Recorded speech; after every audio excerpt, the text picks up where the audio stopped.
¿Qué tal, chicos? ¿Cómo estáis? Venga, seguimos con el mercado de trabajo, ¿vale?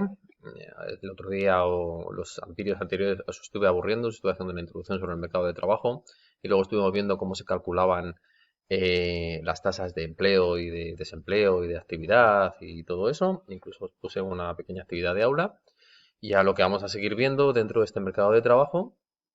Vamos a intentar buscar una explicación de por qué hay personas que ganan más y por qué hay personas que ganan menos y cómo se forma esa oferta de trabajo, esa demanda de trabajo que vamos a ver aquí. Vamos a ver cómo hacen o cómo se organizan o qué pasa ahí entre medias para determinar cuál es el salario. Es decir, vamos a tratar de determinar o tratar de averiguar, aunque sea un poquito por encima, cómo se calcula lo que cobra una persona dentro de la economía, ¿no? Vamos a poner la presentación desde el principio, así que se vea pantalla completa. Esto ya lo hemos visto. Y ahora simplemente lo que vamos a ver es esto. Mirad, en economía, sobre todo cuando al que os guste y quiera seguir desarrollándose en esto, el año que viene cuando estudiéis primero de bachillerato la asignatura de economía propiamente dicha, os metéis más de lleno en el mundo de los gráficos, os metéis más de lleno en el mundo de la interpretación, ¿vale? Sobre todo lo que tenéis que daros cuenta o lo que la economía trata de venderos y vosotros tenéis que comprar, si os gusta, por supuesto, es esa actitud, ese análisis crítico con respecto a lo que estáis analizando. Es lo más importante. Independientemente de que se utilicen números, de que se utilicen fórmulas o que se puedan utilizar análisis gráficos. Aquí, en el mercado de trabajo, en lo que es la oferta de trabajo y la demanda de trabajo, os tengo que introducir una pequeña modificación, algo que tenemos grabado a fuego en la cabeza y que nos tenemos que dar cuenta que la situación en la realidad pues es un poquito diferente, ¿vale? Sobre todo para economía a como realmente lo venimos estudiando, lo venimos viendo, ¿no? Vosotros cuando entráis en un periódico, en el que sea, ¿vale? Entráis en un portal de empleo, es decir, aquí nos metemos en el Google Chrome o en el explorador que tengáis y aquí ponéis ofertas de empleo. ¿A qué ponéis ofertas de empleo? ¿A que sí? Las ofertas de empleo, fijaros, aquí, bueno, aparecerán un montón, tenéis el Job, tenéis 1000 anuncios, tenéis, mira, a mí me aparece aquí la página de la bolsa de empleo del Ayuntamiento de San Martín de la Vega. Es lo malo que tiene tener la ubicación activada del ordenador, ¿no? Que todo lo que te sale es de tu alrededor, no te sale cualquier cosa. No deja nada al azar, no se deja nada. Todo está trabajado. Entráis en InfoJob, por ejemplo, por entrar en alguna, por mirar. eh, mm, mm, Se nota que ha llovido. Ha llovido. Me va a faltar internet hoy. Me va, pero mal. Seguir navegando. Tu privacidad es importante. Gracias. Fijaros, ofertas de empleo. Vamos a entrar, pues, por ejemplo, yo qué sé, en un enfermero o enfermera para Noruega. Fijaros, madre mía. Para que os vayáis del país. ¿Eres humano o un robot? ¿Cómo?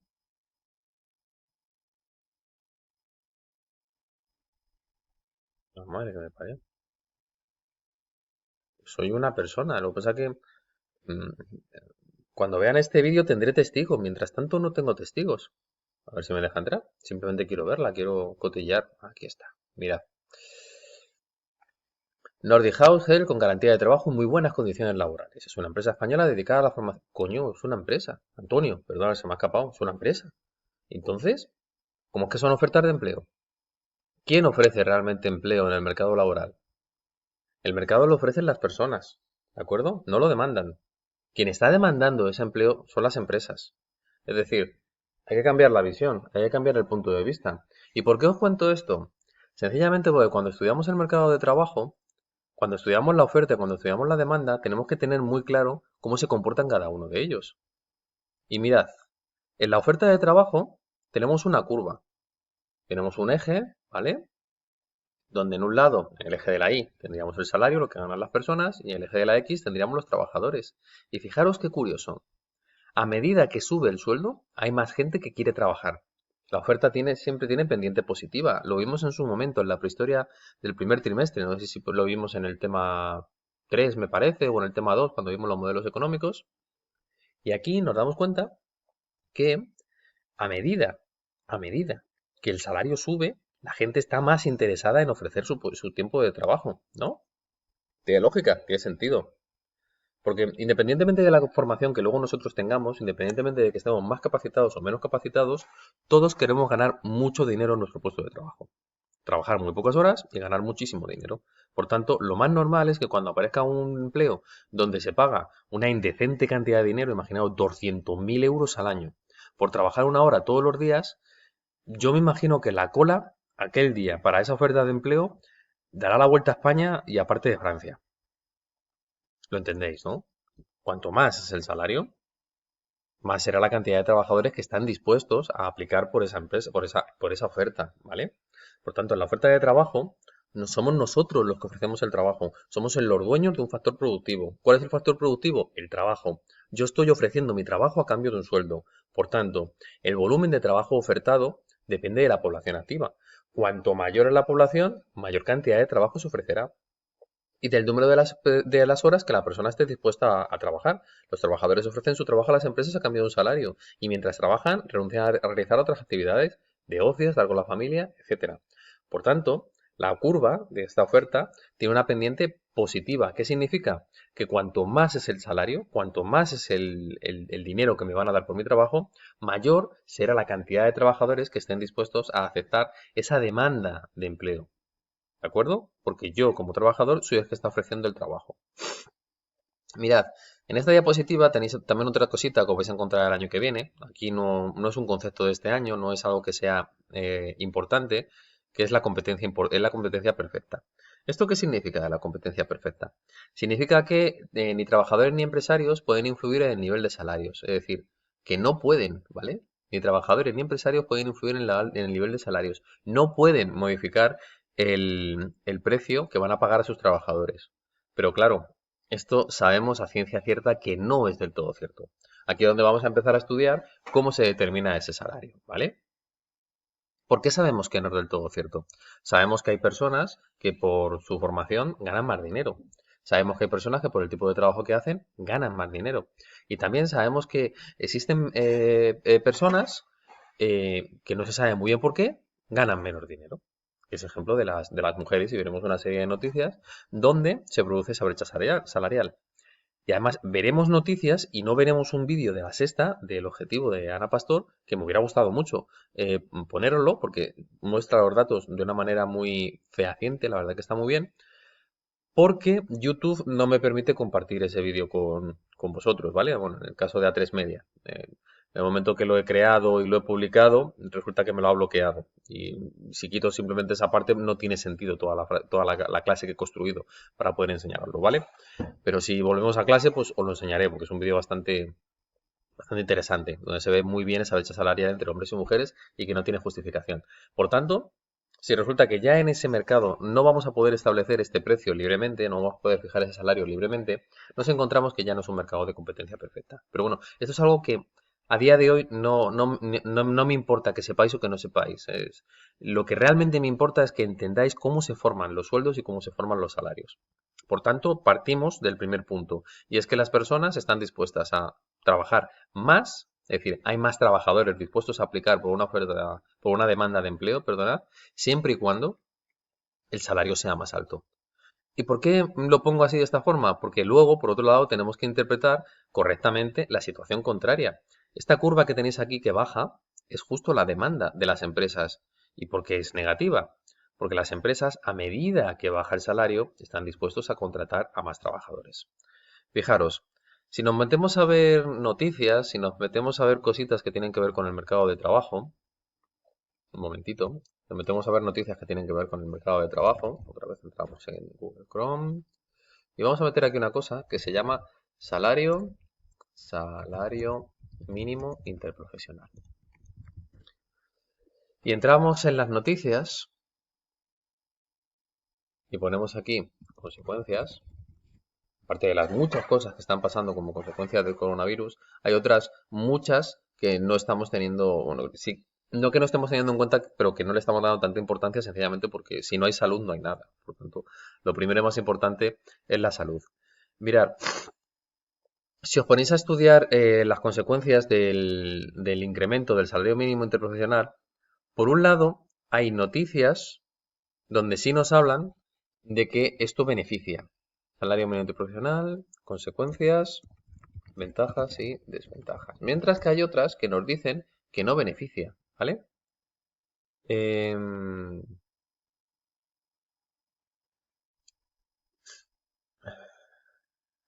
la verdad que no me aparece absolutamente ninguna. Esperad un segundo.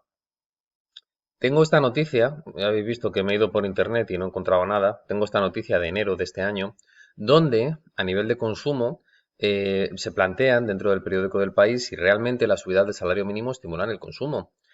Claro, por un lado tenemos las empresas, por un lado tenemos la visión de los economistas donde dicen que si la gente gana más, consumirá más, pero luego por otro lado también tenemos la visión de las empresas, donde dicen que si me suben los sueldos, yo tengo que pagar más dinero a las personas. Si tengo que pagar más dinero a las personas, a lo mejor no me queda más remedio que despedir a una serie de personas para que éstas, eh, para que pueda seguir contratando a las que realmente necesito para sacar el trabajo adelante. Por tanto, a la hora de analizar ese salario mínimo interprofesional que se fija en la economía, no se tiene muy claro si realmente produce un incremento del consumo o si por otro lado lo que produce es una destrucción del empleo, ¿vale? Es algo que no queda del todo claro, es decir, que no queda del todo establecido. Es decir, lo que se puede ver, lo que puede quedar más o menos claro, es que no se ve un efecto neto entre ambas cosas, ¿vale? ¿Por qué os cuento estas cosas? Os cuento estas cosas porque cuando una empresa demanda trabajo, lo va a demandar en función de ese salario mínimo. Ese salario mínimo que fija el Estado, ¿por qué? Pues considera que son las rentas mínimas que necesita una persona para poder subsistir, para poder sobrevivir, para poder tener las condiciones mínimas y necesarias para tener una vida digna. ¿Vale? Está por encima del umbral de la supervivencia, ¿vale? Por tanto, cuando yo oferto trabajo, yo se lo oferto a una empresa. Y las empresas lo que hacen es demandar ese empleo, demandan ese trabajo que necesitan. ¿Qué ocurre? Entre estas dos curvas llegamos a una situación de equilibrio. Y es aquí donde se intercambia el trabajo por un sueldo. Es decir, aquí ya tendríamos una pequeña visión de cómo se forman los salarios dentro de la economía. Es decir, una persona, una empresa, necesita trabajadores y les va a ofrecer una determinada cantidad de dinero por ese trabajo. Si estuviéramos en un modelo de competencia perfecta y existieran pocos trabajadores formados, el salario que les ofreceríamos a esas personas sería mucho más alto que aquellos trabajos que no demanden una formación específica, ¿vale? ¿Qué es lo que ocurre en la realidad? En la realidad, en el caso de España, tenemos tanto paro, existen tantas personas en el paro, que independientemente de tu formación, puedo negociar de alguna forma tu salario, ¿vale? Es el ejemplo que os ponía alguna vez con los monitores de tiempo libre. Es un monitor de tiempo libre, es un grado medio, es un CAFAT y no hace falta mucho más. Pero claro, en el momento en el que para una entrevista de trabajo, para ese monitor de tiempo libre que hace falta para un campamento de verano, para un colegio, se me presentan los del grado superior y a lo mejor incluso se me presenta algún licenciado por la INEF, ¿qué sucede? Pues a lo mejor la empresa se plantea muy seriamente contratar al de la INEF. Leche, por el mismo dinero, por el mismo sueldo, en lugar de tener a un grado medio, puedo tener a un licenciado. Para allá que vamos. Por tanto, en esa situación, lo veis, a esa persona que le tendría que pagar más dinero por esa formación, como está aplicando a un puesto de trabajo de formación inferior, estoy modificando de alguna forma ese sueldo. Alguno me diría, no, no, no, no, para nada, que no aplique por ese puesto de trabajo. Pero si le hace falta. Resulta que si hay tanto desempleo que le hace falta y puede competir en mejor igualdad, en mejor condición que los demás por su formación, lo único que va a perjudicar o lo único que va a renunciar es a salario. Por tanto, el empresario es consciente de que está contratando a alguien mejor, a alguien de capacitación superior y le está pagando un salario menor, ¿vale? Por lo tanto, ahí ya empezamos a ver esas diferencias. Empezamos a ver que los empresarios tienen cierta capacidad para fijar el salario. Si no tuvieran esa capacidad, está claro que no existiría un salario mínimo. ¿Entendéis? ¿Lo veis? Como el empresario sí que tiene esa capacidad y existe cierta tendencia a reducir ese salario, sencillamente porque la persona se la ve como un factor más de producción, el Estado interviene y fija ese salario mínimo, ¿vale? Independientemente de lo que diga la ley de oferta y demanda. Por eso nos tenemos que ir de esta idea que tenemos aquí de competencia perfecta. Pero bueno, es un concepto que no hace falta que veáis este año, ni siquiera no hace falta que lo entendáis. Lo que sí que quiero que veáis es que en condiciones normales, oferta y demanda deberían de ponerse de acuerdo para fijar el salario de las personas. Pero que ya empezamos a ver que existen ciertas condiciones, existen ciertas circunstancias que van a modificar lo que van a cobrar esas personas. ¿Vale? ¿Qué ocurre? ¿Dónde empezamos a modificar o dónde empezamos a ver que las personas no todos ganan exactamente el mismo sueldo? Pues mirar, tenéis un primer ejemplo muy sencillo. Los salarios que existen en países desarrollados no son los mismos que existen en países pobres. Claro, es normal porque son pobres. No, pero hay que estudiar, hay que saber por qué son pobres, ¿no? O hay que estudiar, o hay que llegar a la conclusión de por qué los ricos son ricos. Fijaros, en los países donde la productividad del trabajo es mayor, o donde la calidad de los bienes de producción disponibles son mejores, o los avances tecnológicos están más al alcance de la mano que los países más subdesarrollados o más pobres, lo que termina sucediendo es que de alguna forma las empresas revierten esos beneficios sobre sus trabajadores, sobre sus empleados, ¿vale? Lo lógico, lo normal es cuando tienes una persona que te aporta mucho a tu empresa, es que le pagues más dinero. Ahí simplemente estamos viendo, es un tema, es una cuestión de productividad, ¿vale? A Cristiano Ronaldo, a Messi, a Griezmann, a, no sé, a Mbappé, a Neymar, se les paga unas cantidades indecentes de dinero. Y dices tú, ¿y por qué a ellos sí y a mí no? Sencillamente porque lo generan. O sea, no es una cuestión ni de racismo, ni es una cuestión de que sean más guapos, ni es una cuestión de que sean más fuertes. No, no, no, no tiene nada que ver con todo eso. Tiene que ver simplemente con la idea de que son capaces de generar una cantidad de dinero y esa cantidad de dinero pues, se mide en términos de productividad, ¿vale? Lo que pasa es que aquí yo lo hago de una forma muy pueril, ¿no? De muy escaso análisis. Simplemente porque quiero que veáis y porque quiero que entendáis dónde está esa productividad. Yo estoy trabajando en una empresa y, por ejemplo, me doy cuenta de que en un proceso productivo no hace falta realizar una tarea y se lo digo a la empresa, lo más normal es que la empresa gane más dinero gracias a la idea que yo he tenido. Y lo más normal, gracias sobre todo al apoyo de los sindicatos, que lo vamos a ver posteriormente, es que ese dinero que yo he conseguido beneficiar a la empresa de alguna forma, es que se reparta entre sus trabajadores. Lo normal es que las empresas repartan esas productividades que se van consiguiendo a lo largo del tiempo, que lo repartan entre sus empleados. Y esto es lo que justifica en el largo plazo, larguísimo plazo, que los países desarrollados tengan mejores sueldos que los países que están más desarrollados, simplemente porque no acceden a esas productividades. Ya no acceder a esas productividades, las empresas no pueden repartir ese beneficio que obtienen entre sus empleados, ¿vale? Otra cosa es que ya me podéis discutir si lo reparten todo, reparten una parte o no reparten nada.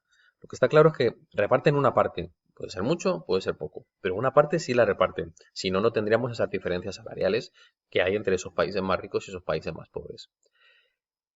¿Qué más pasa? Pues claro, lo que estamos viendo es que los empresarios pueden influir en el precio, se fija un salario mínimo, vemos que la productividad lo que hace es modificar lo que ganan las personas, es decir, entre países pobres y entre países ricos, pero luego yo dentro de un país rico me podéis decir, ya, pero eso no explica que luego en España haya gente que gane muchísimo dinero y otros que ganen muy poco dinero. Bueno, por un lado, el salario mínimo hemos visto que es algo que normalmente se negocia y que continuamente se está luchando con el Estado, ¿vale?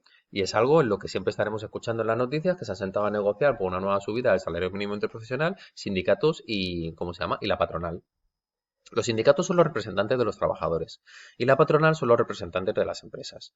Y aquí la lucha siempre va a estar hacia el mismo lado, es decir, aquí no hay mucho más que estudiar ni mucho más que saber. Un sindicato vela por el interés de un trabajador y dice, si estás trabajando y esta persona te está aportando leche, págale en consecuencia, súbele el sueldo o reconocerle de alguna forma ese trabajo que está haciendo por ti, porque si no fuera por él, tú no estarías ganando esa plusvalía. Y luego está el punto de vista contrario de la patronal. Sí, sí, ya. Pero aquí el que arriesga, el que pone el dinero, el que pone la guita, el que pone el capital, soy yo y lo pongo de mi bolsillo. Y por tanto, cuando me va bien, es normal que yo me quede con una parte para cuando me vaya mal. ¿Entendéis? Y de esa manera siempre están negociando los unos con los otros. Y habrá sectores donde sí se consiga establecer unos mejores salarios y hay otros sectores donde no se consiguen esas mejoras salariales, ¿vale? Yo, por ejemplo, he trabajado en dos empresas que a nivel de sindicatos eran como la noche y el día.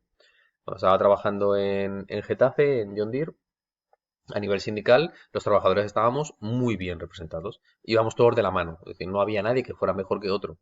Las negociaciones que llevaban a cabo los sindicatos, pues intentaban que fueran por todos por igual.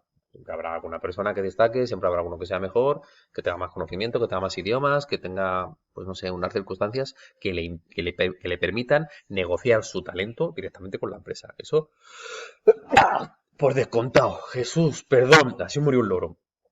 eh, por descontado, ¿no? Que pueda negociar esas condiciones con la empresa. Y luego cuando estuve trabajando en la agencia de publicidad en el centro de Madrid, resulta que allí negociación colectiva no había, es decir, no teníamos representación sindical por ningún sitio. En fin, directamente vamos, había un convenio firmado de la publicidad del año Latana, que aquello se iba renovando, y era lo que teníamos. Y a vivir que son 2 días. Si te gusta bien y si no te gusta, pues mira, ahí tienes la puerta.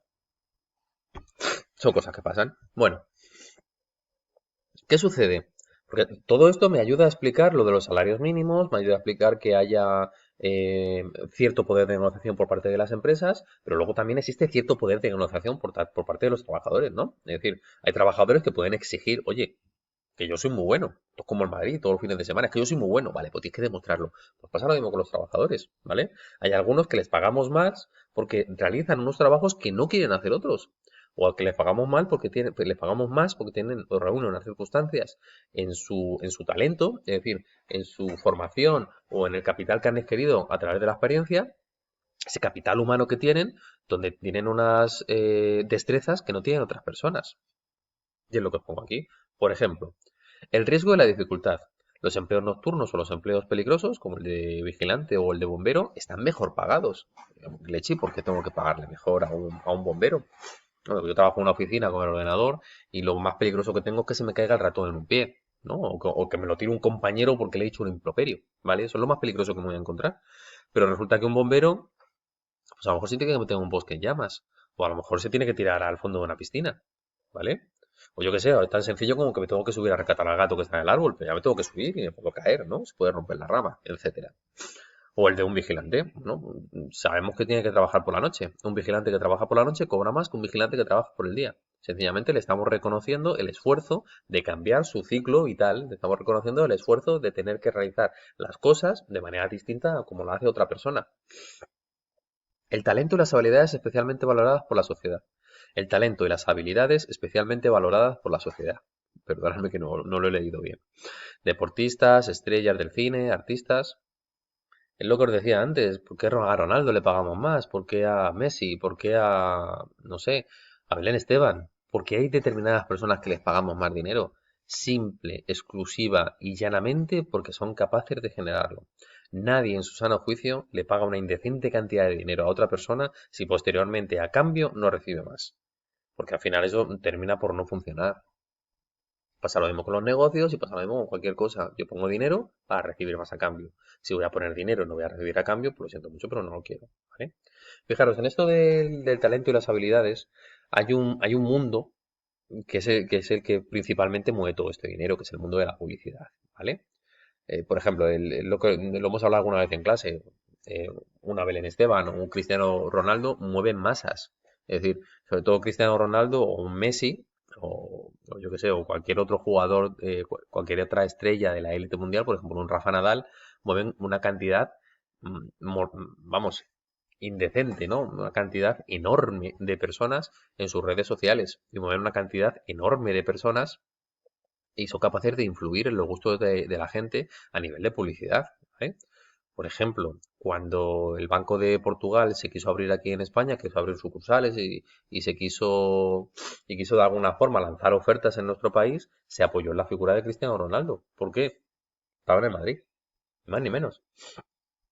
Un tío que acaba de llegar a España, un tío que levanta pasiones, pues resulta que le eligen precisamente para llevar a cabo una campaña donde la imagen, donde la marca del Banco de Portugal sea Cristiano Ronaldo.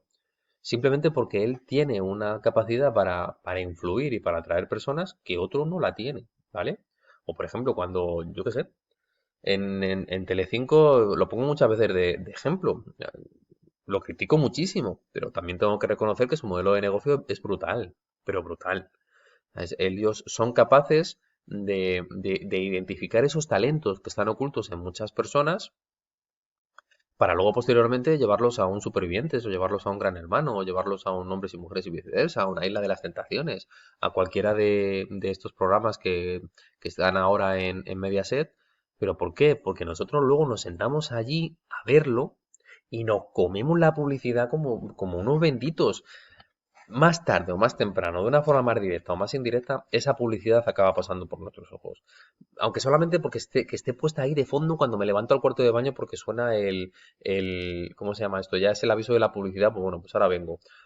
Pero fijaros que algunas veces lo que hacen es, esto lo vamos a decir durante la publicidad, así se puso hace ya de moda con Gran Hermano, con Mercedes Milá, y el expulsado lo decimos durante la publicidad. Y te aguantas y te chupas los 10 minutos de publicidad que te van a meter para el cuerpo, pero simplemente porque quieres ver ese momento, ¿vale? Por tanto, esas personas, ese modelo de negocio, lo identificamos, lo vemos y a partir de ahí somos capaces de, no somos capaces, no, podemos pagar a esas personas más dinero porque son capaces de generar más beneficio, ¿vale? En el caso de Gran Hermano no son las personas que entran en Gran Hermano. En el caso de Gran Hermano seguramente la que estuviera ganando más dinero que el resto fuera Mercedes Milá, era la que llevaba el peso del programa, era la que hacía la presentación, era la que se lo curraba, pues seguramente estaba ganando un buen sueldo, porque gracias a ella eso funcionaba, salía adelante. El capital humano, a mayor nivel de formación, mejores salarios. Vosotros me diréis, y una como un piano, tío, eso es mentira. Fijaros que aquí hay un pequeño matiz, ¿vale? A mayor nivel de formación, mejores salarios. Faltaría una coletilla. A mayor nivel de formación, mejores oportunidades para acceder a mejores salarios. Aquí sí, ¿vale? Cuando llegáis a una entrevista de trabajo y no tenéis una formación, estáis directamente descartados. Fuera. Pero además, sin más, no, ni os llaman. Si piden un licenciado y no tenéis la licenciatura, es que ni os llaman. En cambio, si piden un licenciado y tenéis la licenciatura, ya tenéis la posibilidad de que os llamen, que no es lo mismo. Una cosa es tener la oportunidad de que suceda y otra cosa muy distinta es que eso no suceda. Mirad, esto es muy parecido, una vez me contaron, una directora de recursos humanos me dijo que para que tú puedas ascender en tu puesto de trabajo se tenía que cumplir la teoría del 33%, ¿vale? El 33% significa que cuando tú estás haciendo tu puesto de trabajo, cuando estás desempeñando tus funciones, lo haces muy bien. Eres muy bueno y la empresa te lo reconoce. Con lo cual, el 33% lo tienes. Y dices tú, ¿y qué más hace falta para que me asciendan a mí? Si ya tengo yo lo que hay que tener, ¿no? Pues hace falta que la persona que tienes enfrente, tu jefe, también piense que eres bueno y también te valora como que eres bueno, ¿vale? No solamente soy yo el que se da cuenta que las cosas las hago bien y cumplo con mi trabajo, sino que mi jefe también se da cuenta. Pero aparte de que se den las dos circunstancias, es decir, yo cumplo y mi jefe se da cuenta de que cumplo y me valora que cumplo, se tiene que dar la última circunstancia. Y esa es la que muchas veces justifica este capital humano, este mayor nivel de formación, mejores salarios y que vosotros me digáis, y una M, que surja la oportunidad, ¿vale? Porque por mucho que yo sea bueno, por mucho que mi jefe me lo reconozca, si no surge la oportunidad, no me pueden dar esa oferta de empleo, ¿vale?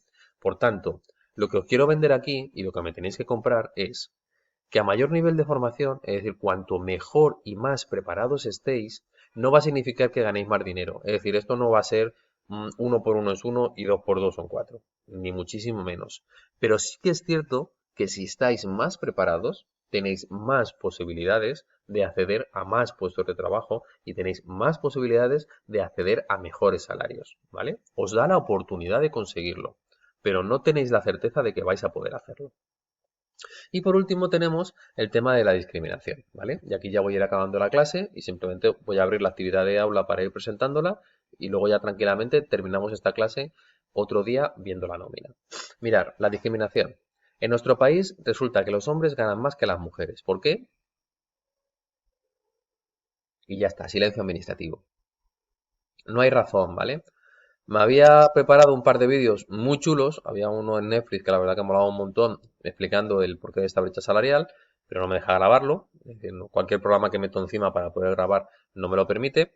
En clase si lo hubiéramos visto, pues me llevo la cuenta de Netflix, me llevo el ordenador y lo vemos allí sin ningún problema, vamos. Se lo come Netflix con patatas. Y en YouTube tampoco me permite compartir nada, por los derechos de autor, etcétera, etcétera. Pero lo que sí que voy a poder ver con vosotros es esto, que es un elephant in the room.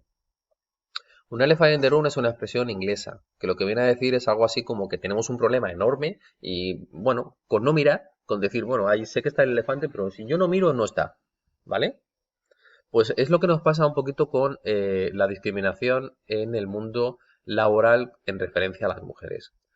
Y fijaros, esta noticia es del 25 de abril del 2017. Nos dice que la brecha salarial entre hombres y mujeres es el 26%. Hay un estudio donde determina esta brecha salarial exactamente en un 13%. ¿Qué es lo que hacen? Eliminan todos los efectos, lo que hacen es, de alguna forma, comparar peras con peras y manzanas con manzanas, ¿vale? Y lo que nos damos cuenta es, voy a sacar esta sí la conozco, esta noticia sí la conozco. Y lo que nos damos cuenta es que llevando el coste de un mismo trabajo para un hombre y para una mujer hora, es decir, lo que ganan a la hora, pues resulta que un hombre gana, no sé si es en torno a 16 euros y la mujer 13. Vamos a ver, 16 menos 13, entre 13, sí, justo, sí, un 23%. La mujer gana 13 euros a la hora y el hombre gana 16. ¿Por qué? Porque sí. Mismo trabajo, mismas circunstancias, todo exactamente igual, ¿vale? Fijaros, la noticia que teníamos de antes era del 2017. En el 2019, estamos hablando de diciembre de 2019, estas son las bases medias de cotización de los hombres, ¿vale? Esto es lo que un hombre trabajando por cuenta ajena, pues genera o le tienen que pagar, por un lado la empresa, que paga la seguridad social, y por otro lado lo que recibe esa persona, ¿vale? Son las bases de cotización. Está todo en verde. En verde significa que no hay ningún hombre en España que gane por debajo de los 1.600, ¿vale? En la base de cotización, ¿vale? Recordar que esta base de cotización es lo que permite calcular la pensión y que en esa base de cotización el 23% de lo que paga la empresa va para la seguridad social. Y luego, de ese 23%, que sería como una cuarta parte de 1.500, pues estamos hablando de 375, ¿no? Pues serían 1.275, 1.225. Ahí lo que tenéis que calcular es el IRPF que pagamos nosotros más la parte de seguridad social que pagan las personas, ¿vale? Una parte la pagan las empresas y otra nosotros. Bueno, ahí más o menos te quedarían en torno a unos 1.000 euros. Está muy bien. Pues mira, fenomenal. ¿Qué sucede con las mujeres? Pues resulta que con las mujeres nos encontramos con este panorama. Y dices tú, pero con leche, ¿cómo es posible? Madrid, Barcelona, Pamplona, Vitoria, Bilbao, son ciudades que más o menos mantienen el tipo. Más o menos se mueven en la misma base de cotización hombres y mujeres. Pero leche, empezamos a mirar en Valencia, empezamos a mirar en Sevilla, empezamos a mirar en Toledo, empezamos a mirar en cualquier otra capital de provincia donde no nos coinciden los colores y nos damos cuenta de que la mayoría de las mujeres, la base de cotización, se mueve en torno a los 1.400, ¿vale? Este color que tenéis aquí. Este ya se acercaría sería este que tenéis aquí de 1.500 y el color más clarito es el que tenéis aquí. Este es el que se acercaría a los menos de 1.400. Por tanto, hay una diferencia importante. 1.400 las mujeres, unos 1.600 los hombres. Es decir, la brecha laboral, la brecha salarial es algo que existe, es algo que es real y es algo que es cierto. ¿Por qué? No lo sabemos. Lo que sí podemos hacer es intuir por qué se produce esa brecha salarial. Es decir, cuáles son las razones que hacen que esa brecha salarial tenga lugar entre hombres y mujeres. Fijaros, vamos a buscar un dato muy sencillo. Vamos a buscar hombres y mujeres, reducción de jornada, cuidado de hijos. Y nos sale, y nos sale, y nos sale, aquí está. Y esta estadística no es del todo cierta, pero bueno, esta me va a valer. Pero ya es una estadística bastante demoledora, bastante contundente. El 70% de los trabajadores que dejan su empleo o recortan su jornada para cuidar a dependientes fueron mujeres. Estamos hablando de hijos, estamos hablando de dependientes, estamos hablando de personas mayores, ¿vale? Si aquí buscamos hijos, ¿quién cuida a los hijos pequeños? Pues el porcentaje de cuidar a los menores de 15 años ascendía Aquí está. Es decir, la carga de los hijos aproximadamente es 1.000.000 las mujeres y 500.000 los hombres. Fijaros, ¿eh? Y si miramos las estadísticas, aquí están cuidados regulares, aquí están las personas que irrumpen su trabajo durante un año, y aquí más de un año. Esto tiene que ver fundamentalmente con el cuidado de hijos, es decir, lo que se cogen las excedencias. Anda narices, ¿eh? Fijaros, la mayoría de las excedencias en el corto tiempo, en el corto plazo, se la cogen las mujeres. Hasta un año se la suelen coger las mujeres. Y luego, estos cuidados regulares no significa que nos estemos cogiendo una excedencia de jornada, simplemente que más o menos participamos los dos por igual. Pero luego, a la hora de interrumpir el trabajo, quien hace eso en este país son las mujeres, no lo hacen los hombres. No tenemos no sabemos por qué, pero no estamos educados en hacer eso. Nos parece que es algo que tiene que hacer la mujer. Estamos educados en que lo tiene que hacer ella. Como ella ha tenido el niño, lo ha parido, ya si eso, pues que se quede ella con él, que tiene que dar la teta. Entonces, lo normal es que se quede ella con el niño.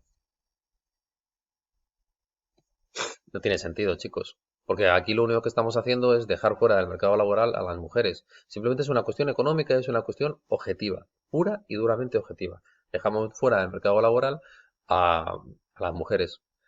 Por tanto, ¿qué os pido yo en la actividad de aula que tenéis que hacer esta vez? Que ya me hubiera gustado enseñaros esos vídeos, porque eran bastante chulos. Pues en la actividad de aula que tenéis que hacer para el mercado de trabajo, que la tengo que colgar y la tengo que compartir con vosotros, por supuesto, vamos a hablar de salarios y vamos a hablar de nóminas. La nómina lo dejo para la siguiente clase, ¿vale? Que yo creo que esta ya se nos ha ido un poquito el tiempo. A ver cuánto llevamos de tiempo. Llevamos 35 minutos, sí, ya voy cortando. Bueno, pues entonces, para el cálculo de los salarios, simplemente os he puesto un recorte del periódico del Economista, donde me habla de por qué existe la brecha salarial entre hombres y mujeres, ¿vale? ¿Por qué? Simplemente lo explica. Y aquí os da una serie de datos. ¿Qué os pido yo en este texto? Pues nada, que me resumáis el texto anterior y teniendo en cuenta lo visto en el vídeo, lo voy a cambiar, pues resumiendo el texto anterior, explica, resumiendo el texto anterior, explica por qué ganan menos las mujeres que los hombres, ya que se debe la brecha salarial, ¿vale? Y luego posteriormente lo que os voy a pedir es que investiguéis por internet y me llegáis a una conclusión. Yo tengo la mía, y encima en la mía me la pueden criticar y me pueden decir, bueno, vaya forma de expresarlo, vaya forma de decirlo. Yo quiero que desarrolléis la vuestra, yo quiero que tengáis vuestra propia base crítica y me digáis, según vuestro punto de vista, cuál creéis, si tenéis la cuenta de Netflix, buscar eh, cómo se explican las cosas en pocas palabras o algo así. Es una serie y en esa serie, a ver si lo puedo encontrar por aquí. Y mientras os sigo explicando la práctica. Y en esta práctica lo que quiero que me hagáis es que me justifiquéis debidamente cómo elige el perfil, pues yo soy este. Y nos mudamos aquí. A ver, aquí está. Se llama En pocas palabras, ¿vale? Y, por, y en pocas palabras nos explican por qué son inferiores los salarios de las mujeres con respecto a los hombres. Ahí lo tenéis, por si lo queréis cotillar, por si lo queréis ver. Está muy chulo, ¿vale? Y en la investigación que yo os pido por internet es simplemente que me desarrolléis, que me argumentéis, que me deis vuestras propias fuentes y que me expreséis vuestras propias ideas.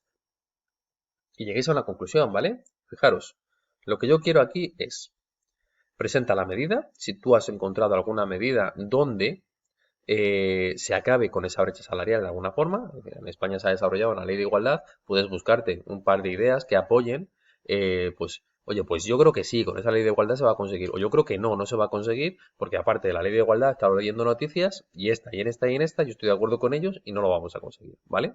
Por tanto, de buscar la medida, posteriormente aportar las fuentes, control C, control V, no tienes que hacer nada más. Es decir, he visto una noticia por internet, yo qué sé, esta del Economista que dice que el 70% de los trabajadores dejan su empleo para cuidar mujeres dependientes. Esta no me la cojáis, no porque la de yo, sino porque no vale.